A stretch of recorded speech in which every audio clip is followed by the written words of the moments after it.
Combien gagne Julien Roman? Combien gagne ton influenceur crypto préféré? Bonjour à tous, c'est Monsieur Rabbit et dans cette vidéo, je vais essayer de t'expliquer quelles sont les différentes sources de revenus des influenceurs, de ceux que t'aimes bien, de ceux que t'aimes pas d'ailleurs aussi. Est-ce que c'est des influx voleurs? Est-ce que leur argent est entre guillemets propre? D'où il vient? De l'affiliation, des partenariats, des subs Twitch, je ne sais quoi. Je vais tout te raconter dans cette vidéo, c'est parti.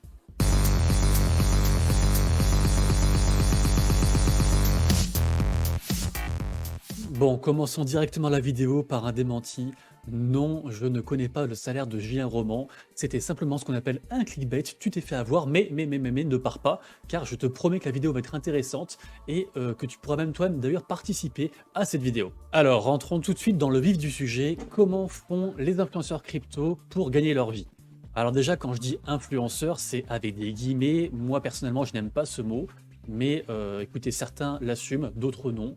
Moi, je préfère me dire créateur de contenu, mais dans cette vidéo, je vais employer le terme influenceur pour que tout le monde comprenne. Sachant que influenceur, ça peut être sur YouTube, ça peut être sur Twitch, sur Twitter, dans un canal Telegram, même si il faut éviter, on a vu ce qui peut se passer. Ça peut être sur n'importe quelle plateforme si vous voulez, du moment que vous proposez du contenu aux gens et que vous pouvez tirer une forme de rémunération parce que vous faites ce contenu-là. Alors moi personnellement, je vois 4 formes de revenus qui ne sont pas personnelles pour les influenceurs. C'est-à-dire que je ne vais pas imaginer que par exemple un tel a une rente à vie ou alors qu'il est, je sais pas, invalide de guerre et que du coup il a une pension, voilà, ça je ne sais pas. Là, on parlera seulement du revenu qui est lié à leur profession, on va dire leur profession d'influenceur. La première catégorie provient de leur capacité d'investisseur.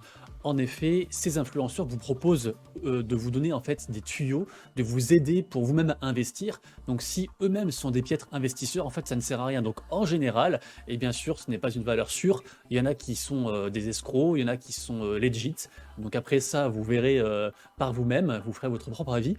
D'ailleurs, on peut lancer un petit débat dans les commentaires. Voilà, dites-moi parmi les influenceurs que vous connaissez, lesquels sont legit, lesquels proposent du vrai contenu et lesquels sont des scammers ou ne comptent que sur leur cobu et en fait sont des billes en investissement. Il y en a malheureusement. En tout cas, voilà, les capacités d'investissement de vos influenceurs préférés peuvent rapporter beaucoup d'argent puisque, écoutez, quand on investit avant un bull market et qu'on vit un bull market, forcément l'argent coule à flot en général, même s'il faut encore savoir quand sortir. Par contre, le côté négatif de cette catégorie-là, le fait de gagner de l'argent en investissant, c'est que souvent pour gagner beaucoup d'argent, il faut soit prendre beaucoup de risques, soit avoir une grosse bankroll pour que même avec un petit taux, on va dire même avec un petit 10% par an, on puisse s'en sortir. C'est pas donné à tout le monde. Et malheureusement, quand on vit une période dans laquelle on vit actuellement, donc on va dire une période un petit peu de peur, de bear market, c'est encore plus dur de concrétiser ces investissements et du coup, il faut forcément trouver une autre manière de rémunération, d'où du coup la catégorie numéro 2.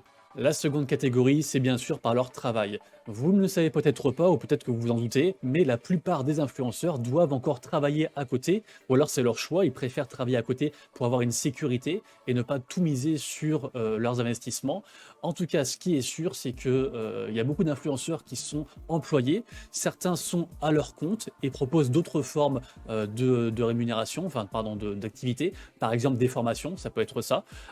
Et sinon, certains sont entre guillemets pigistes et peuvent travailler à la com pour un article, par exemple, je sais pas, peut-être qu'ils font des articles pour le journal du coin régulièrement et que du coup ils se font rémunérer en tant que tel.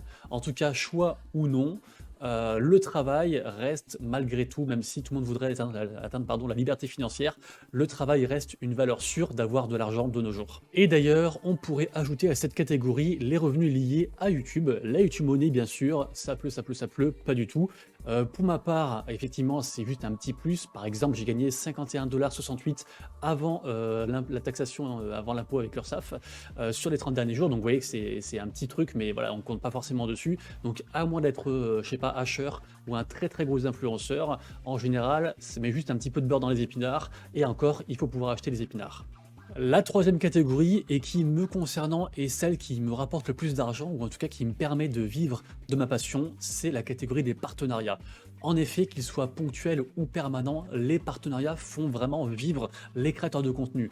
Par exemple, sur Twitch, sachez qu'il y a moins de 1% des gens qui arrivent à en vivre, et ceux qui en vivent en général, c'est pas forcément par les subs, parce que les subs, il y a beaucoup de parts qui reviennent à Jeff Bezos, malheureusement, à Amazon. En général, il y a au moins 50% qui revient du coup à Amazon, plus après derrière, il y a l'URSSAF, et du coup, c'est compliqué de vivre que de ça. Donc en général, c'est par exemple des placements de produits, des opérations, des OPSP comme on dit, qui font venir l'argent, qui font rentrer l'argent. Ça peut également être un petit passage dans une vidéo YouTube, de dire que voilà, telle vidéo est sponsorisée par tel groupe, telle entreprise. Ça peut être une présentation de projet pur et dur, ça peut être pas mal de choses. Ça peut être des threads payés sur Twitter, voilà. C'est tout ce que vous voulez. Ce sont des partenariats ponctuels ou permanents, et souvent ça paye assez bien. Ça paye souvent par rapport à votre nombre de vues, et donc selon moi, c'est la catégorie qui rapporte le plus, mais peut-être pas, on le verra dans la dernière catégorie. Juste avant de parler de la dernière catégorie, je vais faire appel à vous et je vais vous demander votre avis à vous. En effet, je parlais il y a quelques instants des subs Twitch, comme quoi voilà, la plateforme prenait trop de frais par rapport aux petits streamers, et du coup c'était très compliqué, voilà, il fallait mettre plein de pubs, et la pub c'est chiant, donc moi personnellement j'en mets pas, c'est un calvaire. Du coup, moi j'ai trouvé une idée qui est en lien avec le Web3, c'est-à-dire que moi j'ai créé mes propres NFT. Alors les images sont un peu dégueulasses, c'est plus pour l'utilité que pour l'image, que pour la beauté, c'est un NFT d'utilité et de soutien du coup envers le streamer, le créateur de contenu, en l'occurrence là c'est moi. Du coup, en fait, je les mets à disposition sur Polygon, vu que c'est pas cher et qu'il n'y a pas beaucoup de frais. Je les propose pour genre environ 4-5 balles, donc le prix d'un abonnement Twitch. Et les avantages, c'est que 100% de la vente du NFT me revient, et que du coup, en contrepartie, moi, je peux savoir qui est holder. Et du coup, les holders ont un accès privilégié, ont un canal privé en fait dans le Discord de la commu. D'ailleurs, vous pouvez rejoindre le Discord de la commu, je vous mettrai les liens en description, que vous soyez holder ou pas du NFT. En tout cas, voilà, les holders, eux, ils ont un canal privé, et du coup, chaque semaine, je fais au moins un giveaway exprès pour eux. Ça peut être un giveaway de, je sais pas, de stablecoin, d'une whitelist, d'un NFT. Après, ça dépend aussi des partenariats que j'ai pu avoir. Mais du coup, c'est pour avoir, entre guillemets, pour récompenser les gens qui me soutiennent, même si forcément, le but aussi, c'est de pouvoir avoir une ressource financière, sur laquelle je peux compter. Je sais à peu près combien de NFT je vends par mois. J'en vends actuellement genre peut-être une trentaine, un truc comme ça, entre 20 et 30. Et du coup, voilà, j'ai trouvé ce concept-là qui est plutôt sympa. Dites-moi ce que vous en pensez, et surtout si vous avez d'autres idées en fait sur des formes de rémunération qui pourraient être liées au Web3, qui ne sont pas des formes de rémunération où les gens vont se sentir obligés de payer pour avoir accès à un contenu, ou alors en mode un peu escroc, enfin voilà, un truc on va dire le plus éthique possible. Je suis très intéressé par vos propositions. Magie du montage, bonjour. J'avais cut la vidéo, mais finalement je me suis dit, allez, je suis d'humeur généreuse, je vais vous offrir du coup un NFT de la collection Rabbit, qui du coup vous donnera droit, donc comme je disais, à l'accès au canal privé, plus les différents giveaways que je fais dans le Discord.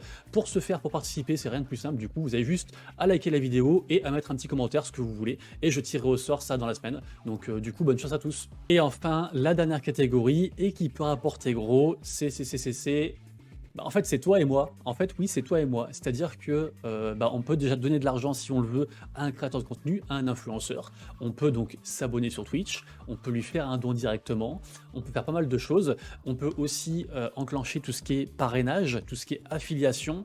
Et finalement, est-ce que c'est pas là que les influenceurs gagnent le plus d'argent? Imaginez-vous quelqu'un qui fait, je sais pas, 10 000 vues par vidéo et qu'en fait quasiment tous les jours, qui vous propose des liens d'affiliation, Binance, Bybit ou tout ce que vous voulez, et que à chaque fois que vous faites un trade par exemple, il prend un petit pourcent. Multiplié par le nombre de gens qui sont du coup c'est parrainé, c'est comme ça qu'on dit, c'est parrainé, et ça peut faire vraiment très très gros, et du coup c'est du fixe, parce que les gens, tant qu'ils continuent de trader, s'ils tradent toute leur vie, et l'argent continue de tomber du coup toute leur vie. Donc selon moi, ce n'est pas forcément les partenariats qui rapportent le plus finalement, ce serait l'affiliation, les choses comme ça. Après, il peut y avoir d'autres choses qui rentrent en compte, mais voilà, dans cette dernière catégorie, je veux mettre en place tout ce que l'influenceur peut vous proposer de faire, et qui du coup, par effet conséquent, par épiphénomène, on emploie un mot scientifique, par épiphénomène, du coup, lui rapportera de l'argent. Donc la première chose qui me vient à l'idée, du coup, c'est forcément l'affiliation, les parrainages, tout ça. Et voilà, c'est déjà la fin de la vidéo, j'espère que tu as aimé. Si c'est le cas, n'hésite pas à t'abonner à la chaîne, à activer la cloche pour louper aucune vidéo, et à mettre en commentaire si tu as kiffé la vidéo ou pas. Et d'ailleurs, ça m'intéresse aussi, peut-être que j'ai oublié des formes de rémunération, donc si c'est le cas, merci de me les mettre en commentaire. Pour finir, n'oublie pas que je propose des vidéos d'actualité tous les jours sur la chaîne du lundi au samedi, vidéos actu, NFT, Playturn et Metaverse, le tout dans le but de t'aider du coup pour ta veille sur le Web3, donc voilà, du coup n'hésite pas aussi à aller checker tout ça. C'était Monsieur Rabbit, à tout bientôt, ciao ciao.